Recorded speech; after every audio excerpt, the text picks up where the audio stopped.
جناب تونکاوانی، چند تا بازیگر در ژانر کمدی گیلانی نام میبرم، شما بگین که از نظرتون کدوم بهتر. بله.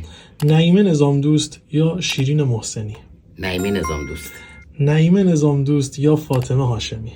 نعیمه نظام دوست. نعیمه نظام دوست یا جابر وثوق؟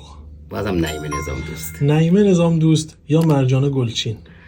سخته ولی بازم نعیمه نظام دوست. نعیمه نظام دوست یا علیرضا تاج شهرستانی؟ نعیمه نظام دوست. نعیمه نظام دوست یا حمید لولایی؟ یه جورایی سخت شد ولی من چون خیلی به بازی خانم نظام دوست علاقه دارم، نعیمه نظام دوست. نعیمه نظام دوست یا حامد آهنگی؟ خیلی دیگه سخت شد. هر دوتا شیرینن. نعیمه نظام دوست. نعیمه نظام دوست یا سعید نعمتی؟ نعیمه نظام دوست. نعیمه نظام دوست یا محمد هندی؟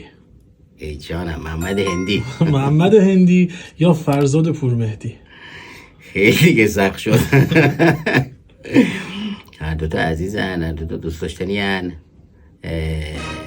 فرزاد پورمهدی. ممنون از شما. در آخر یک جمله کوتاه در مورد رضا نظری. رضا جان، دلم خیلی برات تنگه.